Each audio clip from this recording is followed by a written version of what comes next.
it's Cindy. Welcome back to Studioloo. So I'm here for my weekly wrap-up. I'm hoping to just kind of share a little bit of a thrift haul and some stuff that I've been working on. I finished a few big projects this week, and hopefully I'll get back now to making just some kind of creative making sort of videos, that I'm not working on anything that's kind of in the background. So anyhow, let me jump into what's been happening. So I'll start with maybe some stuff that I finished. So yesterday was my birthday, and I shared a little short on the channel of doing some nice spinning at a local park while my kids were playing, and that was a lot of fun. It was really beautiful outside. It was kind of that before a storm, sort of ominous, like dark clouds in the sky, but really beautiful weather outside, very cool and nice. And I took my e-spinner out to the park and just kind of sat and did some spinning and plying, and created these two beauties, which will go up in the shop this week. And I carded these. They're a mixture of different wools and sparkle, and they're a lot of fun. And one is more green tones and one is more pink tones.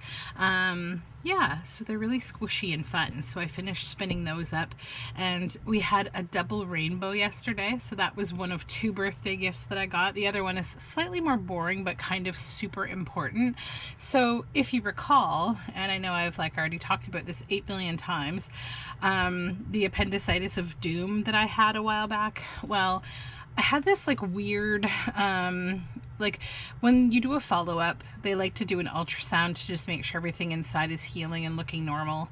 And when I did that, they thought they found a kidney stone. And so I was like, what is going on? And I thought, am I on this downward spiral, transitioning into all of these weird health problems?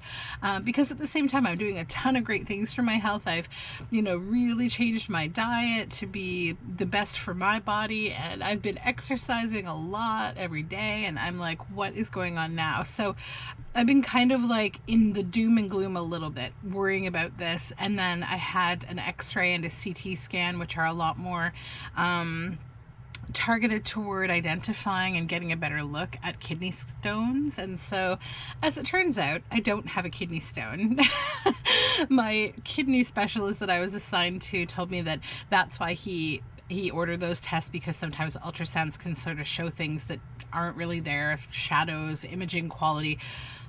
So yeah, that was the best birthday present, is that I don't have some other weird thing to deal with. So yeah, anywho, let's move on from that. And then in the world of journals that I have finished, these are both projects that I've been working on in the background. So this one you've already seen if you've seen my Art Witch video that I posted yesterday as well on my birthday, because this is my August design team project for Release the Craft In. And I made this lovely sketchbook slash art journal, and if you'd like to see the flip through, you can just go back to yesterday in my videos, and you will find it there, or on my playlist for design team projects. It's there as well. And then this journal I haven't posted about yet. It's going to its owner probably tomorrow. It is a great big dark and woodsy chunky tome. I will have a video that I will post of the flip through of this beauty. This is a big hand-built book that I made, again with my love of trees. I built this cover all with this beautiful bark and my own eco-printed fabric, and did a nice lace-up binding. It is a chunky monkey, and I really love it. Actually, I'm kind of sad to see it go. So I think those are primarily all the projects that I've been working on. I've been doing some cross stitching kind of in small increments in the background, just working on my frosted pumpkin stitchery stuff, but it's not done enough to really show you. So the rest of what I have left is haul, because So the first I'll go through is fabric. So I went to my local Lens Mills, and they are, sorry, I just have to reorganize. Okay, so they're the shop that I frequently go to. It's relocating, so they have like 70% off of a ton of stuff in the store, including some fabrics. A lot of other fabrics are 15% off. These, none of them were on sale because, you know, that's my luck, but I wanted them for specific things. So I've been wanting to get some of this Tula Pink Queen of Hearts fabric, so I got myself a meter of this. I think I got a meter. Yeah, I got a meter. So I'm not entirely sure yet what I want to do with this, other than remove these staples, because I'm like a little bit trying to decide if I would want to do like a shirt, like a tunic style top, or if I would want to do like some kind of a piece of like art with it, like wall art or a bag, or I don't know. I mean, you could do multiple things because it's really all about the motif of the queen. Ugh, it's just beautiful. I'm probably just going to hoard it, to be honest, until I find a really special project for it. Then the second thing I bought is this. It is a Sega Robert Kaufman design of Sonic the Hedgehog. So this is for a dress for my daughter because she's an absolute massive fan of Sonic the Hedgehog. And I am also knitting her a Sonic the Hedgehog sweater that I need to get finished. I need to really start sticking to some deadlines because I have two things I want to do. So I shared one on my Instagram. If you don't follow me on Instagram, please do. I'm Studioloo, and you'll see from a few days ago that I posted a free pattern. I'll probably talk about it a little later. It's from Susan Howells, I believe is her name, and she created a free cowl pattern, and it's called the Cozy Canadian Cowl on Ravelry, or I'm sure if you Google it you could find it outside of Ravelry as well. And what it's being offered up for there is basically to knit one of these, or some of them if you're a fast knitter. It's like a really nice faux cable cowl, and to donate them to the Indigenous Women's Center in Toronto, in the Greater Toronto area. So that's a really nice thing that she's organizing. It's made with worsted weight yarn, and they need to be received by October 1st, I believe. But anyways, I'll talk about that in another wrap-up video. And then the third fabric that I got is this one. It is a Michael Miller Children at Play by Sarah Jane from Michael Miller. So it is just the greatest fabric. I love it. It's for, I'm going to make a dress for my daughter with it, and this is going to be the bottom of the skirt. So the top of the fabric is just regular white. So it's actually so perfect for a skirt. And I think I will have enough to probably do a bodice as well for her, because that's the joy of little projects for little people. But I might not. I might just use enough for the skirt, and then I might keep some of the rest for another little project. I'm also going to see if I can make my son a little jumper with this, because I bought 2 yards of it, and I'm pretty sure I'm only going to need 1 yard for my daughter's dress, but we'll see. I wanted extra just in case. I need to get better at making things for him as well. I need to find some kind of go-to patterns like I have like for my daughter, like with dresses. I'll show you. I have this. I don't even remember where this one is from. Actually, yes, I do. I've gone through a couple different ones, but they're the same basic thing. So this one is from the Littlest Studio Simple Dress Pattern. So this is the bodice for a size 7. And this is like my go-to bodice pattern for my daughter. I just keep doing this same kind of bodice. And then, you know, you can create sleeves if you want, the skirt how you want, pockets if you want, collars, you know, like you can just kind of add to it and be creative as you like. So this is what I have for my daughter. So I have to find an equivalent kind of go-to pattern for my son for something that's not a dress. So yeah, I have to get on that because it's not fair. And then this is an order from Fat Quarter Shop that I got.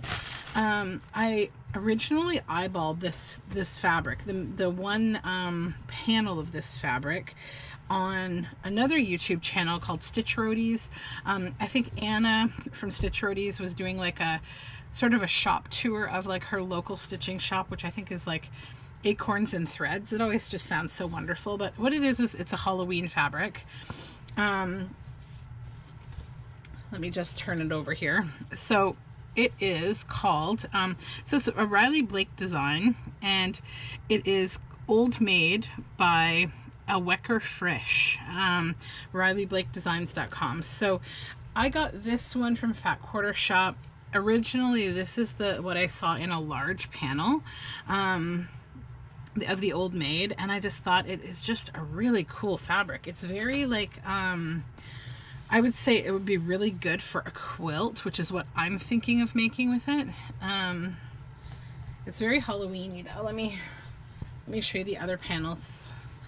So I also like that it's got like a creepy doll, like that's totally my wheelhouse, and it's sewing, you know, related. So I think I'm really leaning toward a quilt with this.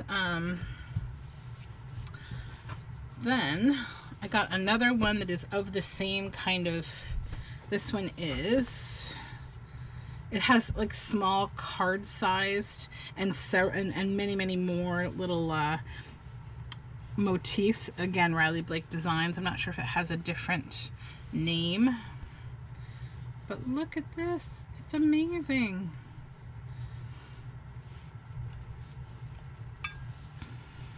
Yeah.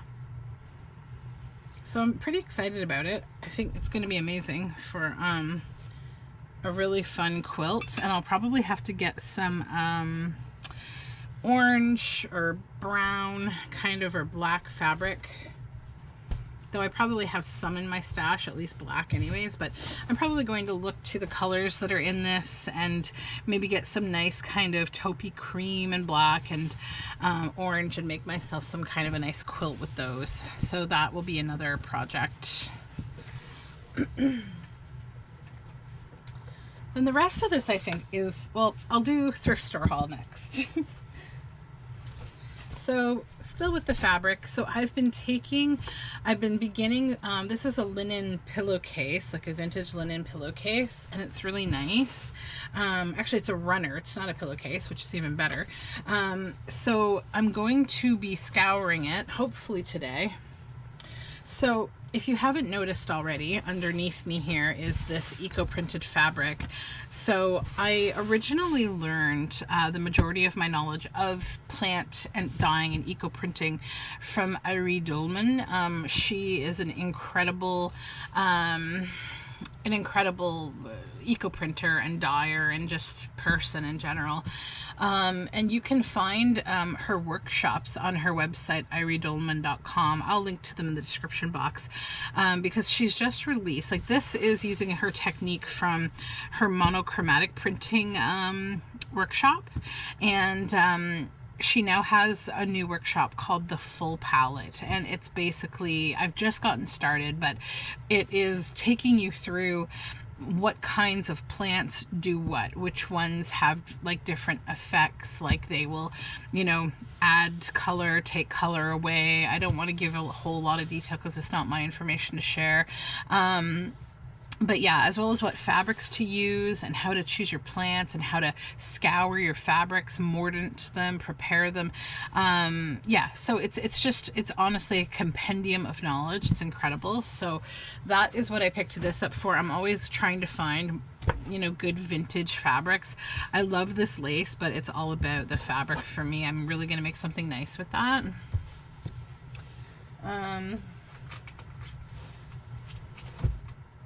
Still in the realm of fabric, I found this for $2.30. It is 1.15 meters long. So I thought this was really pretty. They had two pieces of it, but it's quite thick. Not super thick, but it's thicker. It would be a good winter kind of garment, maybe like in a jacket or something.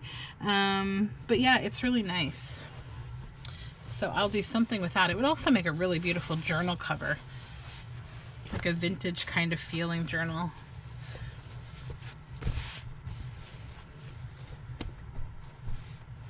And then still in the world of fabric, this one's kind of fun. I think I'll do I'm sort of famous for doing videos on my other channel, Specularia, for doing bag rips, vintage toys. So to see, you know, was it worth what I paid for it when I rip it open? So this one was $2. So let's do a bag rip and see if it's worth what I paid for it. I think it is, because it's kind of what I was looking for, which are just small scraps to do things with.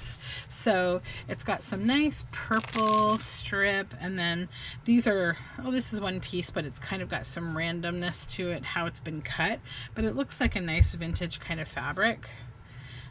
This one looks like it's almost been cut into a bodice shape, like half a bodice shape, and it's red and white polka dot, some more of that same fabric, and then we've got this almost paisley-ish kind of pattern, green and yellow, and then this has birds on it. That's nice, a little scrap of bird fabric, black and white stripes, some argyle kind of fabric. This is an orange with nice yellow on the inside, like mandalas, blues, some brown kind of gingham, more of that yellow and green. This is kind of interesting. Yeah, it's kind of cool. And then just some white. That feels like cotton, and that would be good for actually eco print sampling. So I'll set it aside. I'll mordant that with my others. This is kind of like not my thing at all. I'll probably redonate that because I don't see myself using it. More black and white, some nice blue. That feels like almost like a silk, though it could be synthetic. Actually, no, I don't think it is. I think it is silk. Yeah, more of this stuff. I don't think I'll use it. It's like a Tuscany kind of feel to it. It's not my style at all. Just some nice brown, more of the mandala style fabric. This is, oh, camo. Yeah, I won't use that. Green stripes and some nice light green. Just good little scraps for things. It's good. That's a nice like dark green, paisley, light green, and light blue. Yeah, so I'm happy with that. It's a nice little $2 fabric bundle kind of haul. Just toss it in my scrap bin over there. And these I will just maybe throw in here for redonation. And then I got this for $2. It's just a nice long piece of lace. It's 3.7 meters long, and it's a nice lace. It's just a nice white. I might dye some of it. It's quite pretty.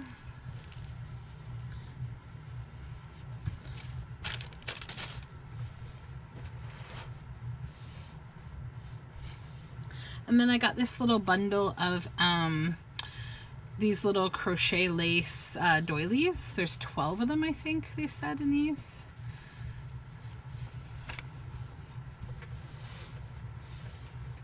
And then this was $1.50, and it's 1.80 meters long.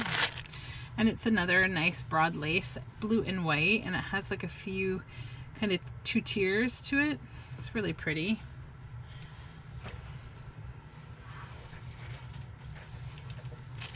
And then I found some for 75 cents. Yeah, that's 1.40 meters, and it's just a nice little fine gold lace. Perfect for journals.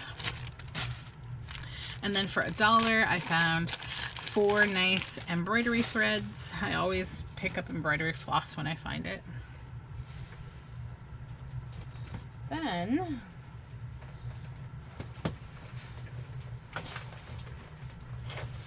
one more thing. So this is actually also from the Lens Mills fabric store. This was $1.99.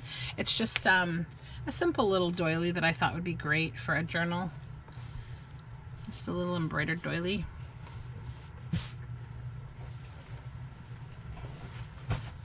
Now we are on to books. So as always, I am like terribly unable to say no to bird guides and bird books. I just am. So this was $2, and it is a big, beautiful bird book. what I like about it is it's got a lot of different kinds of bird images in it. Great for fussy cuts, obviously. Some are really great for like making a whole journal card. I have a bird problem, but like, look at this page. It's so beautiful. So I couldn't not, you know, it's just one of those things. It's a beautiful bird book.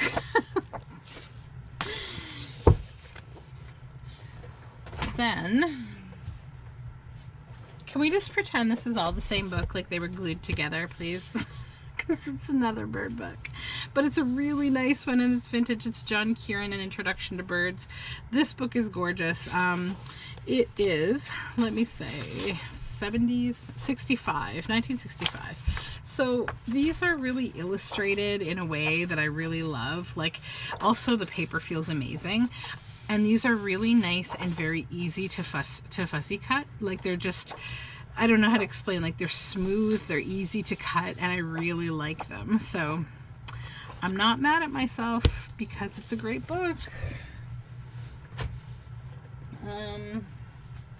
Then I got my typical like books that, you know, make me go really happy. So this is The 11th Hour by Graham Base. And this is a beautifully illustrated book. It's a children's book. And again, it will be really great for making ephemera. You know, you have to, like, different things appeal to different people, and some people would only maybe enjoy the formality of something like cutting a journal card from this because it has a swan. It's a little more maybe adult themed, but like, look at the music up here.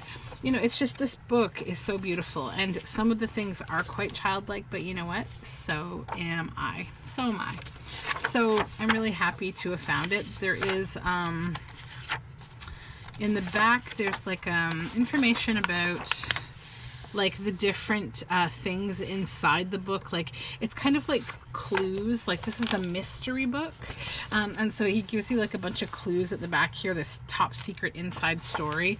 But yeah, these are great illustrations, and I really love this book. I think it's great.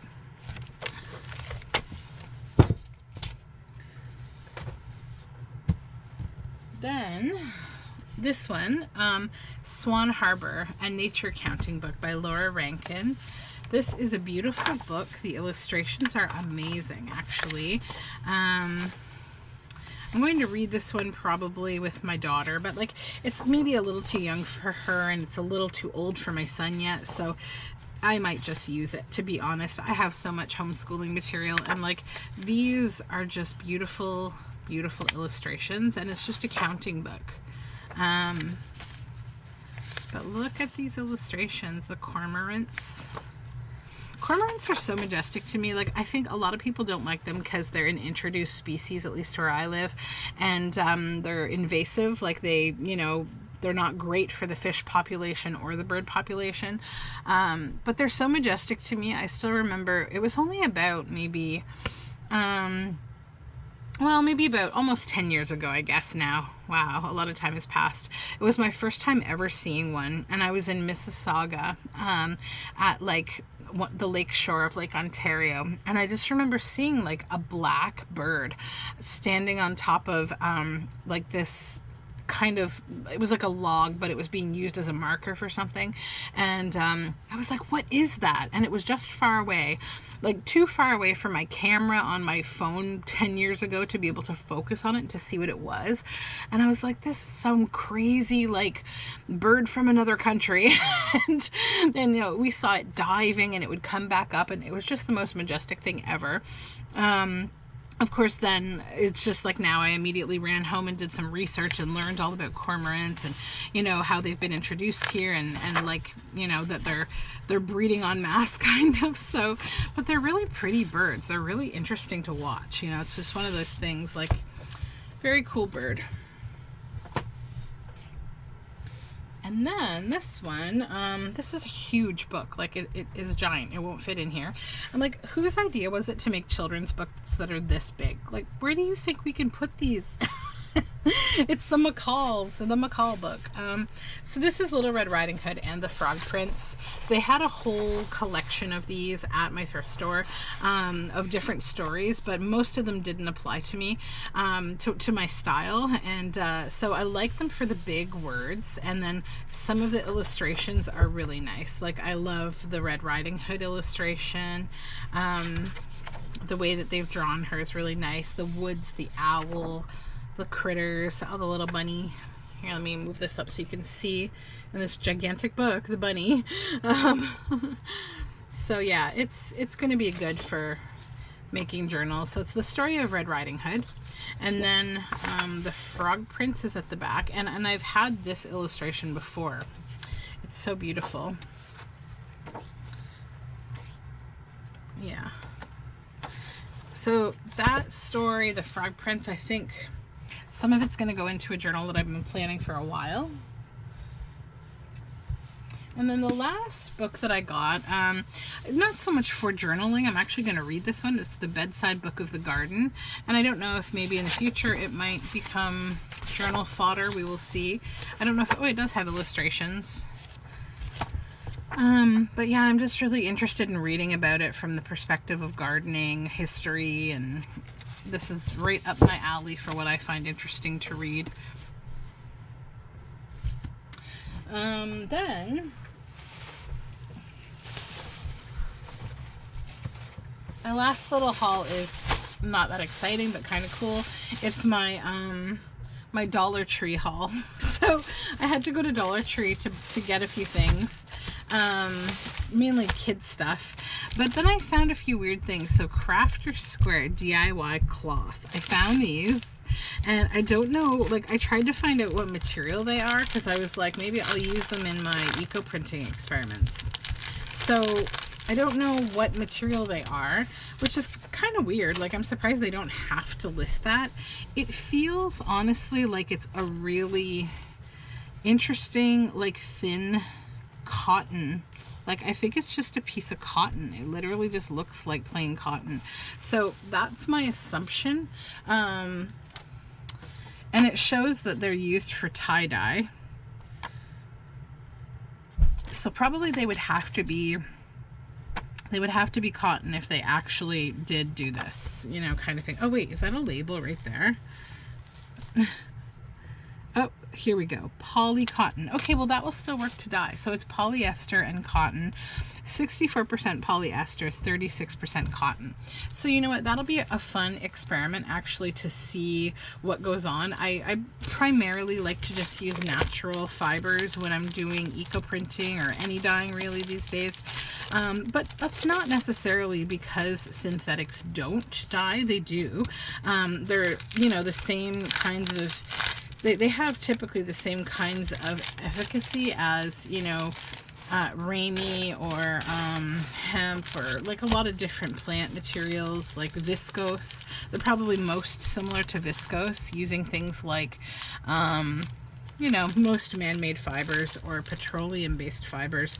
They're probably quite similar to a viscose because viscose is made from wood. So yeah, there'll be a neat experiment just to see what would happen on them. Probably not something I will frequently buy, but you know. Then I found these. So butterfly die cuts in 2 different colors. I thought they were pretty, and there are 33 pieces inside them. So I was like, those are nice. I especially love the big green one. So those will get put into my ephemera folder. And then I found this Crafter Square glue and residue eraser. So I thought that looked kind of cool because, you know, one of the things about making journals is like we use a lot of different kinds of glue, and if you're not careful, I mean, sometimes you can get glue like on the surface of your book, or you know, somewhere like that that you don't want the glue to be. And I'm just wondering, I won't use it on this book, but I'll find another book and see like how it might remove glue. It's kind of like, I don't know, it feels a little bit like a kneaded eraser, but not quite. Sorry about that little kid disruption. So these are laser cut craft icons of like 3 different clocks, and I thought they would be kind of cool on a journal cover. And then I needed more of these little magnetic buttons. I keep them, so I have like some metal racking kind of. My husband, he has a history in, you know, making films and things like that, so he built me this kind of scaffolding racking above my head to hold my camera, and I use it for all different things. I've got like my laces and ribbons and things are all hanging to this side, and then over here I have a bunch of magnets that hold all different things. Like I clip things like this to these magnets, and so I always need more magnets, so that's what I got those for. I always need more space. And then I got some of these magnetic clips for the same purpose, actually, because they're good to just hang on to things. Like I was just working on a journal, and I had made a list of things that my customer had wanted in the theme, so it's nice to just kind of be able to have that hanging up somewhere, and I can hang it right here on my scaffolding with these kinds of clips, because I don't know if you heard that, but they're magnetic and they stick to my scaffold. So they're very handy to have. And this is really just about keeping me organized, because I need to be organized. Then I think the last thing I got is this, which is a craft and glue scraper. I'm just going to cut the top off of this. And I'll try to. I don't know if I can separate. Yeah, I can separate this piece. Probably throw this away, but I'm going to keep this acetate at the back here because I can use it in a journal, and it's a little bit less waste going into the trash, or the recycling in this case. But yeah, I'll use that for something. So it's a scraper for, you know, glue and stuff. How do you, is this a, yeah, good. And this thing turns. Oh, it's to tighten the blades. So you can replace the blades in these. That's great. Yeah, so it just allows you to kind of scrape, you know, if you've gotten something on your table. That's great. Pull cap from here. Sharp blade inside. Yeah, okay. Is this the, I'm trying to decide, is that the blade? Hold on. I think they've purposely put it in backwards, probably to prevent you from cutting yourself. So if I take this out, yeah, they have. So yeah, they've installed it backwards, probably to prevent anyone from getting cut. Because there's, or is that a blade guard? Does that come off? No, I don't think so. I think this actually goes in this way, which you just slide it from the side, yeah, and then line the holes back up, screw this back in nice and tight. There we go. So yeah, now you've got literally a razor blade there, so it comes with that. That's a good idea that they put it in backwards, although I think I would have been like, why isn't this working? So good thing I noticed it. That's all my stuff, and that's all the stuff that I've been working on. So I do plan to get back to making some crafting videos now. I know I've been kind of just making like wrap-ups and thrift hauls and da-da-da-da, but I will get back to it. I actually have a bunch of things that I'm planning to work on. I'll show you actually, hold on. So I'm starting a new journal even. I just got this started the other day. I haven't gotten very far on it. So this is the vintage book I'm using. It's this Frances Hodgson Burnett book. And it was a sort of a collection of stories. So I'm thinking that kind of the overall theme for this that I want to use maybe is like cozy life, like cozy, warm, comforting kind of life. And so I just stripped the book essentially. I've got a bunch of pages that I've retained from the book to use in signatures, the illustrations, and so yeah, I'll be using these. It had like 3 or 4 stories in 3, yeah. So The Secret Garden, A Little Princess, and Little Lord Fauntleroy. So those are going to go in there. This morning I did a bunch of avocado paper dyeing for this journal, because I think it will look really nice with the red cover and the gold. I think avocado would go really nicely with it. So that is what I'm going to probably be working on next, but I also need to just make a bunch of ephemera too in general. I'm kind of low on ephemera. So this is the next journal project, and then I have obviously a need to make a lot of ephemera. So I think that is it for me for today. Thank you so much for hanging out with me and joining me on this little wrap up. I'll be back soon, and meanwhile, have a lovely, hopefully if you're Canadian, you're having a nice long weekend for the civic holiday. I always joke and say that it's because it's my birthday we get a national holiday. So anyways, thanks guys for hanging out. Have a great day, and we'll talk soon. You can find all my social media information down below in the description box. Take care.